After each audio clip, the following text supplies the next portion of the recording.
मैं थोड़ी देर के लिए माइक को पूजा को देता हूँ। ये अपना अनुभव भी साझा करेंगे और प्रोग्राम को में क्या होना चाहिए। आधा घंटे के लिए पूजा, फिर आपको जाना, आधा पौना घंटा आपके लिए है। पिछले साल जब हमने दिल्ली में मनाया था तो इन्होंने एंकरिंग की थी, तो मुझे कुछ याद नहीं क्या किया था, क्या होना चाहिए। तो मैं इनको देता हूँ आधा पौना घंटे के लिए, क्योंकि सब लोग हैं यहाँ पर, वीडियो सब लोग ऑन कर लीजिए। और फिर बाद में मैं कुछ कराऊंगा क्रियाएं। एक तो सूर्य नमस्कार को कैसे ढंग से करना चाहिए वो मैं कराऊंगा आपको। और ये भी अपना अनुभव बताएंगी कि क्या चीजों को ध्यान रखना चाहिए भोजन को प्रैक्टिकली। जैसे कुछ लोगों को लगता है ये भोजन हम कर ही नहीं सकते, तो कैसे वो चैलेंजेस इनके सामने भी आए होंगे। ये बहुत ट्रेवल करती हैं।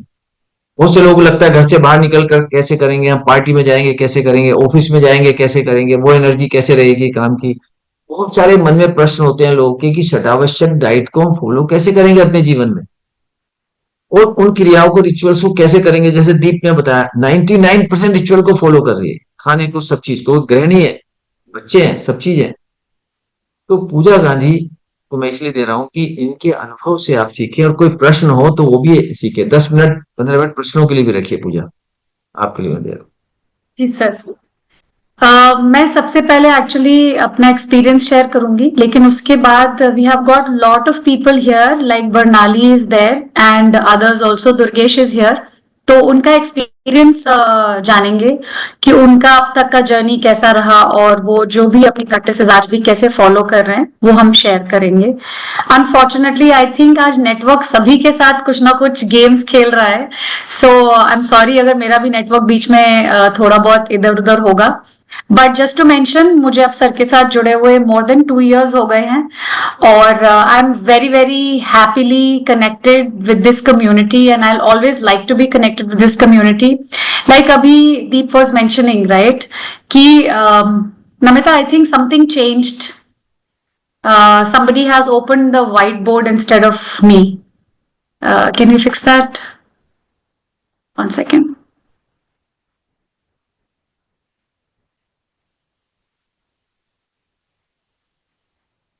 Namita, are you there? Can we remove this whiteboard, please? Somebody has put the whiteboard. Yeah, thank you. Yeah. All right. So, like I mentioned earlier, I'm 47 years of age now. I am working as an R&D manager in a multinational company, and recently, for last 6-7 months, I have been given a charter of AI ML. Everybody is moving towards artificial intelligence now. So, I'm actually leading a group of artificial intelligence or a generative AI team, and we are working towards that. So, it takes a lot of time of my and energy that I used to put in Soul Temple earlier. I am not finding that time anymore because of those commitments in the office. But I'm also a certified yoga teacher and an avid traveler and a trekker. So AIML के चलते मेरा trekking भी थोड़ा अब कम हो गया है. Not just that I have stopped investing my time and energy in Soul Temple as I want to, but also my treks and travels are also restricted because of this whole project that came into my life. However, I'm enjoying it. So वो जैसे sir सिखाते हैं ना, because as a journey we figured that योग अभी में है, इस मोमेंट में है, and every moment and everything that you are doing is part of your yoga journey, right. तो जो आप कर रहे हो आप उसी के अंदर खुश हो. That's also a very very important aspect, and I am enjoying every moment of wherever I am right now. I was and I will be, I am enjoying that moment very very nicely.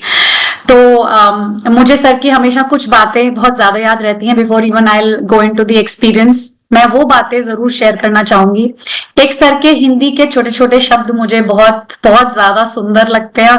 मेरी हिंदी बहुत ज्यादा अच्छी नहीं थी, मतलब हिंदी आती है मुझे, पर जो सर बोलते हैं एक तो वो कनेक्ट एकदम से होती है, और ऊपर से वो शब्द बहुत ज्यादा, क्योंकि उनके मायने इतने गहरे हैं कि अगर समझ आ जाए तो फिर उन शब्दों में ही सारा, जैसे कहते हैं ना, पूरा समुंदर भरा हुआ है, वो वाली बात हो जाती है. तो जैसे सर बोलते थे श्रद्धा और सबूरी, कुछ शब्द मैंने अपने जीवन में बांध लिए, और उन शब्दों के सहारे भी अगर मेरी जिंदगी और मेरे जीवन की नाव अगर गुजर जाती है तो मुझे लगता है कि मैंने कुछ पा लिया. तो बहुत सारे ऐसे छोटे छोटे शब्द जो सर बोलते थे, तो मैं उनको अपनी लाइफ के अंदर इनकॉर्पोरेट कर लेती थी और उनको याद रखती थी कि वो मुझे करना, और वो मुझे सेल ऑफ भी कर रहे हैं अभी भी लाइफ के अंदर, कि आपको अगर, जैसे अभी सर ने ट्रैवल की बात करी, मैं सर की बातों से आपको आगे एक्सपीरियंस में लेकर जाऊंगी। तो सर ने ट्रैवल की बात करी, आपकी डिफिकल्टीज की बात करी कि आप कोई चीज करना चाहते हो और नहीं कर पा रहे हो या क्या डिफिकल्टीज हैं। आई थिंक ये जो श्रद्धा और सबूरी है, ये हर जगह आपके लिए एप्लीकेबल है और हर जगह आपका काम करती है। अगर आपको विश्वास है और श्रद्धा है इस चीज में जो आपने सीखी है, अगर आप समझते हो और मानते हो कि ये एक अच्छी चीज है जो आपकी लाइफ में आई है, तो आप विद पेशेंस उस चीज को अकॉम्प्लिश कर ही पाओगे। और कहते हैं ना, जो चीज हम चाहते हैं और शिद्दत से चाहते हैं, उसे पूरी कायनात हमारे लिए करती है। और ये मैंने एक्सपीरियंस किया है। मैंने कभी भी अपने ट्रैवल में, आप जैसे हिचकते हो, आपको लगता है कि आपने एक पूरा का पूरा बुफे फॉर एग्जांपल बुक किया हुआ है, या आपने एक पूरा मील प्लान बुक किया हुआ है किसी जगह पर, तो वहां पर रेगुलर मील ही मिलेगा आपको। पर मैंने नोटिस किया कि जहां मैं जा रही हूं, वहां जाने से पहले I make sure that I call the person and I ask them कि मेरी ये रिक्वायरमेंट है, मैंने मील्स बुक करे हुए हैं पर मुझे सारे मील्स नहीं चाहिए, और मेरी ये स्पेसिफिक रिक्वायरमेंट है कि आप ये कर पाओगे। और मैंने देखा कि जब मैंने ये पूछा तो हर व्यक्ति ने बहुत वेलकमिंगली मेरी वो सारी चीजों को पूरा किया। तो ऐसा मुझे कभी ऐसा प्रॉब्लम नहीं आया कि उन लोगों ने मुझे ऐसा कह दिया हो कि वो ये नहीं कर सकते, क्योंकि बेसन फॉर एग्जांपल हर जगह मिल जाएगा। जरूरी नहीं है कि आपको आटे की रोटी खानी है, सब्जी हर जगह है। आप उनको बस इतना कह सकते हो कि सब्जी में मेरे आटे को गूंथ कर आप मेरे लिए रोटी सेक दो, अगर उनके पास मिलेट्स नहीं है for example. Everything was possible. उनको सिर्फ इतना कहना, मुझे दालें नहीं खानी, मैं दालें नहीं खाती, तो मुझे सिर्फ सब्जियां खानी है। सैलड्स अवेलेबल हो जाएंगी क्योंकि सबके पास खीरा, टमाटर, मूली, गाजर सब मिल जाता है, वो आपके लिए बहुत इजी हो जाता है। It's just that one, you have the trust that ये सही है, और आप उनको जाकर बोल सकते हो कि मुझे ये चाहिए। And the good part is that people are welcoming, people understand those things, और वो आपके लिए करते हैं। मैंने सर के साथ एक ट्रैकिंग ट्रिप किया, हम हेमकुंड साहब गए, और हमने पूरा बद्रीनाथ भी कवर किया और हेमकुंड साहब भी गए।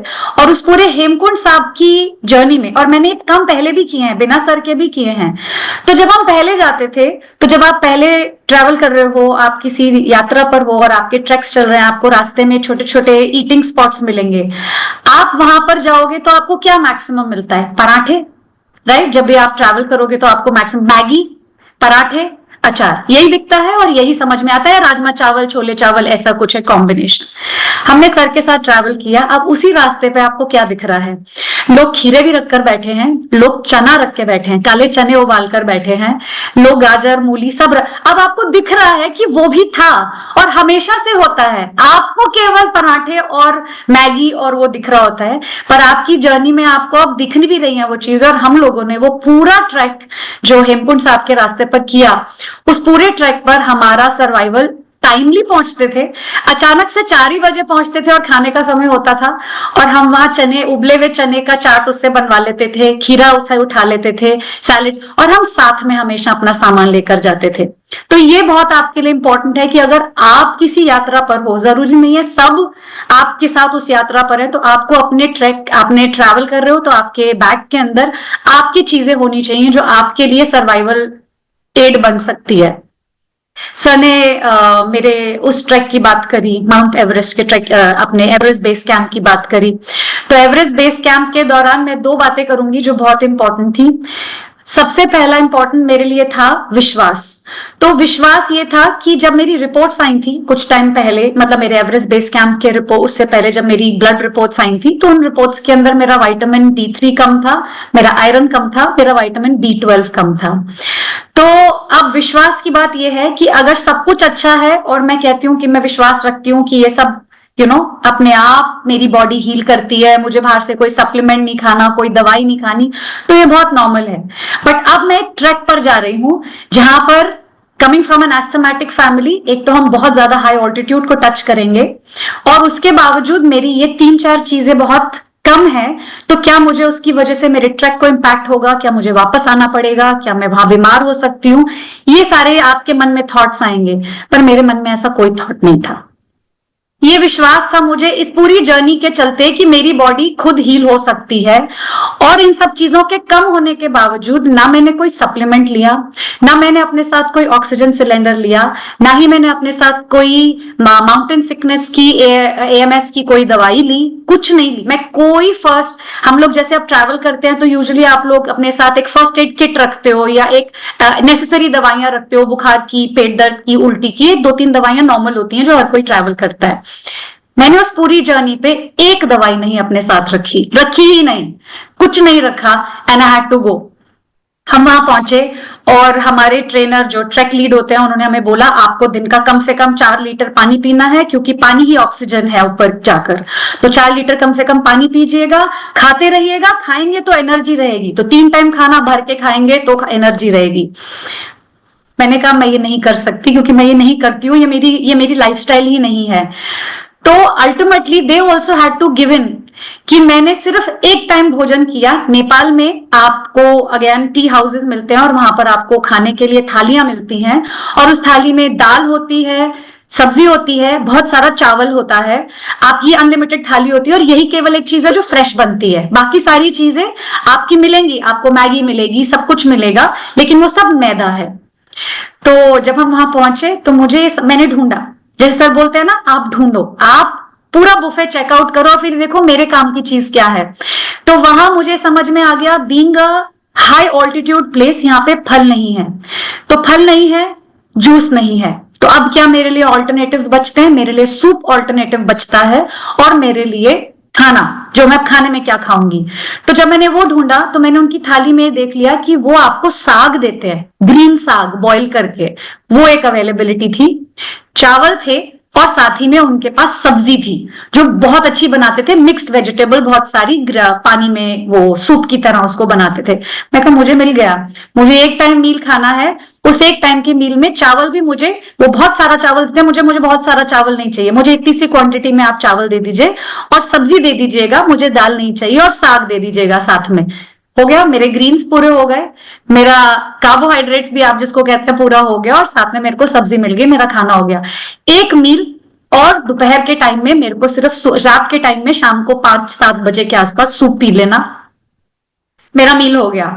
और पानी मैं दिन में केवल 1 लीटर पानी पीती थी, 1 से 1.5 लीटर पानी पीती थी।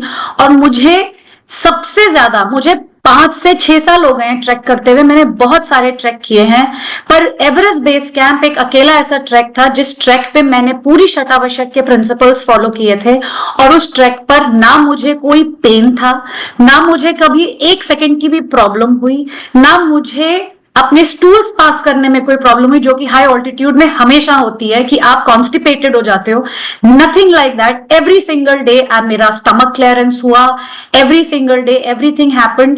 एंड मैंने जैसे सर को बताया था कि हम लोग 8 लोग गए थे, एंड उसमें हम सिर्फ 3 विमेन थी हु वर अबव 40, एंड हम में से केवल हम 3 लोग ही थे जिन्होंने नीचे का जर्नी किया। बट मैं अकेली ऐसी थी जिसके पूरे बॉडी में कहीं कोई पेन नहीं था, नीज में पेन नहीं था, एंड आई वॉज लाइक कि मैंने कुछ किया भी है कि नहीं किया है वाला फील आ रहा था मुझे एवरेस्ट बेस कैंप करके। तो that was the fantastic journey that I had. And आप कहते हो कि ये आप सब बातें जो बोल रहे हो ये सब बातें नॉर्मल है या क्यों कर रहे हो, बट ऑनेस्टली स्पीकिंग यही वो जिसे कहते हैं ना, आपकी लाइफ का एक्सपीरियंस होता है जो आपका कॉन्फिडेंस और आपका ट्रस्ट और मजबूत कर देता है इन प्रैक्टिसेस के अंदर। ये सारे मेरे लाइफ के इंसिडेंसेस हैं जिन्होंने मेरे को और भी ज्यादा कॉन्फिडेंट कर दिया कि मैं कहीं भी हूं, मेरी बॉडी खुद हील हो सकती है, मेरी बॉडी के अंदर वो सारी कैपेसिटी है। सर ने फास्टिंग बताया, मुझे कोल्ड एंड कॉफ आया, और कोल्ड एंड कॉफ में ऑब्वियसली हमने क्वारंटाइन किया, हमने कुछ खाना नहीं खाया, सिर्फ वाटर पे थी मैं, वार्म वाटर पीती हूँ मैं यूजुअली, तो वार्म वाटर पे थी मैं। एंड मैंने अराउंड 84 आवर्स का वाटर फास्ट किया, अप्रोक्सीमेटली 4 डेज तक वाटर फास्ट किया, and I was completely healed. कोई मुझे प्रॉब्लम नहीं थी, मेरे को मेरा सारा cough everything. And I also and amazingly, लोगों को लगता है अगर आपने खाया नहीं है तो आप वॉशरूम नहीं जाओगे, इन द सेंस कि आपको भूख नहीं आएगी। हमने पास्ट में इतना खा रखा है ना कि हमारी बॉडी के अंदर अभी वो गंद जमा है। वो गंद आपका इस दौरान जब आप फास्टिंग करते हो, जब आप एक्चुअली में आपको हीलिंग क्राइसिस होती है, जिसको हम ये बुखार खांसी जुकाम कहते हैं, उस दौरान आपकी बॉडी क्लियरेंस मोड पे जाती है, डिटॉक्स होती है। अगर आप खाते हो तो आप जमा ही कर रहे हो और आप बुरा कर रहे हो, लेकिन अगर आप वाटर फास्टिंग पे चले जाते हो तो जो पिछला जमा गंद है वो बाहर निकाल देते हो। और ये बेहतरीन एक्सपीरियंस मैंने नोटिस किया कि कैसे आपकी बॉडी रिजुविनेट होती है जब आप बीमार होते हो। हीलिंग क्राइसिस मैनेजमेंट आपको बीमार करने की बजाय आपको रिजुविनेट करती है, अगर आप सही प्रैक्टिसेस जो सर आपको सिखा रहे हैं हीलिंग क्राइसिस मैनेजमेंट के दौरान वो करते हो। तो वो मैंने एक्सपीरियंस किया और फिर मेरा विश्वास पक्का होता चला गया इन प्रैक्टिसेस के अंदर। तो जो सर कहते हैं ना, मेडिसिन फ्री रहना पॉसिबल है, खुद को हील करना पॉसिबल है, हमेशा एज रिवर्स करके जवान बने रहना भी पॉसिबल है, वो सब पॉसिबल है। ये मैं एक्सपीरियंस कर रही हूँ और सर खुद उसका जीता जागता सबूत सामने बैठे हैं आपके। क्योंकि मैं तो वेबिनार में आई ही इसलिए थी शतावशक से जुड़ने, वो 6 दिन का एक्सपीरियंस लेने, कि जब मैंने सर को देखा कि सर इस उम्र में भी इतने पुशअप सिटअप्स 1 मिनट में इतने लगा गए और हम जिम करते हुए और योगा करते हुए भी नहीं लगा सकते। आई वाज लाइक सीखना पड़ेगा सर क्या करते हैं, कि जब मैं 60 साल की होंगी और मैं भी ऐसा कर पाऊं, ये हमारी इच्छा थी। तो सर ने मेरा एक वीडियो बनाया जब हम बद्रीनाथ के ट्रिप पर गए। मेरी एक आदत है कि मैं कभी भी अपना बोझ किसी दूसरे को नहीं देना चाहती, तो मैं पिट्ठू और उन सब के साथ ट्रैक नहीं करती। तो मुझे था कि मुझे मेरा बोझ खुद कैरी करके चलना है। तो मेरे कंधों पर लगभग 10 से 12 किलो का वजन था, मेरा बैग था पूरा। और हमने वो हेमकुंड साहब की यात्रा जब शुरू करी तो मेरे कंधों पे वजन था। तो रास्ते में सर बोले पुशअप्स लगाओ, तो मैंने उस वेट के साथ पुशअप्स लगाए थे और सर उसने उस टाइम पर वीडियो बनाए थे और हमने कुछ नहीं खा रखा था।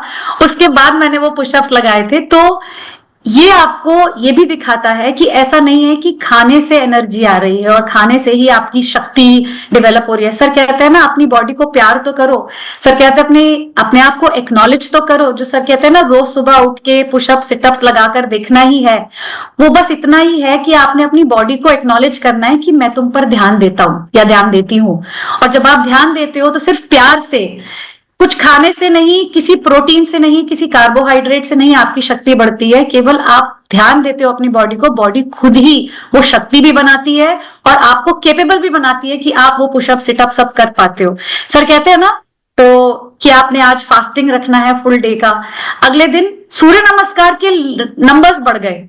कैसे बढ़ गए? बॉडी ने तो खाना भी नहीं खाया था, पानी पर थी, फिर सूर्य नमस्कार में नंबर ऑफ रेपिटेशंस कैसे बढ़ गए, सडनली आपके पुशअप सिटअप्स कैसे बढ़ते जा रहे हैं। आपका खाना तो कम हो रहा है, खाना तो चेंज हो गया है, कुछ तो आप खा नहीं रहे हो, फिर भी आपका सब कुछ इंप्रोवाइज हो रहा है।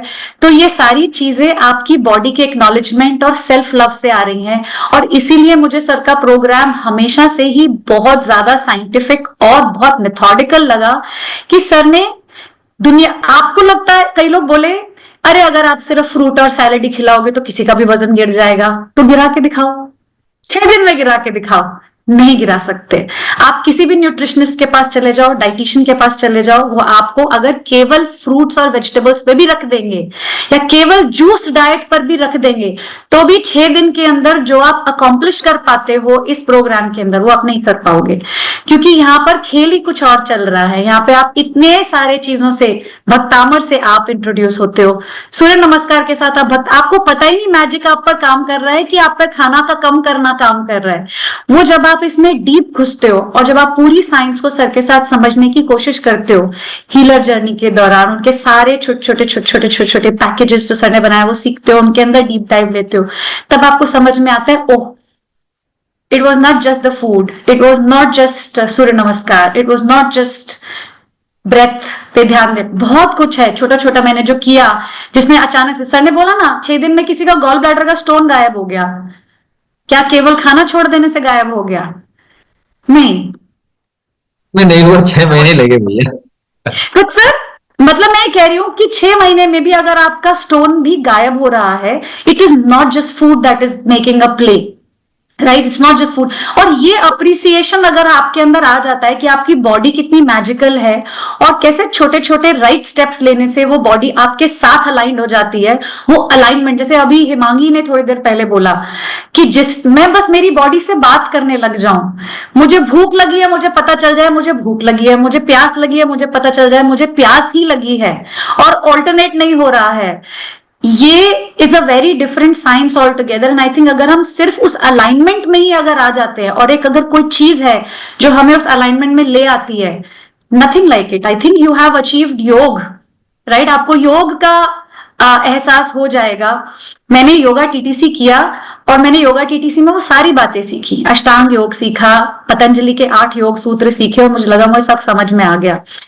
लेकिन सबसे बड़ा चैलेंज लाइफ में कैसे उतारे उस योग को, क्योंकि समझ तो आ गया यम नियम क्या है, लेकिन जो सोसाइटी है, जिस जॉब प्रोफाइल में आप हो, जो आपका सर्कल है, जहां आपका परिवार है, वहां उसको आप इंप्लीमेंट कैसे करोगे। लेकिन जब सर के साथ योग सूत्र सीखा तो योग का बहुत मायना समझ में आया। मैं सर को कई बार बोलती सर बहुत मजा आ रहा है, मतलब लिटरली सेशंस करके एंड में बोलते सर बहुत मजा, आनंदित फील हो रहा है। ट्रांसफॉर्मेशन अंदर से यूं 1 घंटे 2 घंटे के अंदर ही आ जाती थी, जैसे आपने साधना की हो और आपको एक ब्लिसफुल फीलिंग होती है। वो आप योग सूत्र का जब अभ्यास करते हो सर के साथ तो आपको फीलिंग आती है, आपको लगता है कि कितना सरल है योग, कितना सरल है, और उसको हम कितना मुश्किल सोचते हैं। हमें लगता है इतने आसन मार लो, इतना सब कुछ कर लो, तब जाके योग अचीव होता है। आप हर मोमेंट योग में रह सकते हो, और ये वाला जो एहसास सर से आया वो बहुत बड़ा एहसास था। एक एहसास और सर ने कराया, जब सर ने कहा कि अपने अंदर से कर्ता की फीलिंग हटाओ, तो वो कर्ता की फीलिंग हटाने में ही लाइफ चेंज हो गई। जब सर ने सिर्फ एक दिन ये बोला, आज जब गाड़ी चलाओगे ना तो गाड़ी चलाते हुए ये मत सोचना तुम चला रहे हो गाड़ी या तुमने ब्रेक मारी है। पैरों को, हाथों को, आंखों को, दिल को, जो धड़कनें चल रही हैं, आपके ऑर्गन्स को, आपके एक एक बॉडी पार्ट को आप एक्नॉलेज करना स्टार्ट करो। आप कुछ नहीं कर रहे हो, वो बॉडी कर रही है। इवन आपका जो आप जाके स्टूल भी पास कर रहे हो वो भी आप पास नहीं कर रहे हो, वो आपका एक्सक्रीटरी सिस्टम आपके लिए कर रहा है। तो उसको एक्नॉलेज करो, और आज बोलना मैं कुछ नहीं करता हूं, उस बॉडी पार्ट को एक्नॉलेज कर दो हर सेकंड के अंदर। That was a life changing moment for me honestly. मतलब मैं आज भी कई बार इस तरीके से चलती हूं। आप अटैचमेंट और डिटैचमेंट सीख जाओगे सिर्फ इतने से पीस से। आप देखो, आप सर के पास ना, आप इतने बड़े हो चुके हो, आप सर के पास ना बच्चे बनकर नहीं आए हो। आप वो नहीं हो जिसको कुछ नहीं आता है, खाली घड़ा नहीं हो आप भरे हुए घड़े हो जिसको बहुत सारे लोगों ने भरा है विद अलग अलग इंफॉर्मेशन। पर जब आप सर के साथ जुड़ते हो ना, तो आप ना केवल खाली होते हो, खाली होकर जुड़ना सबसे इंपॉर्टेंट है, पर अगर हम खाली होकर नहीं भी जुड़ रहे हैं, आप सोचोगे मेरी सारी की सारी नॉलेज सार्थक हो गई, मुझे सब समझ में आ गया कि पीछे जो मैंने सीखा था वो क्यों सीखा था, ये कैसे जुड़ा। ये मेरा एक्सपीरियंस है, ये मैंने एक्सपीरियंस किया है सर के साथ। एंड आई एम श्योर आप सभी के पास उस तरह के छोटे छोटे अपने लम्हे हैं जो मैं चाहूंगी कि आज हम सब एक स्टेज पर आकर अपने शेयर करें कि आपने क्या सीखा और कैसे आपकी लर्निंग एनहांस हुई और आपकी लाइफ एनहांस हुई। तो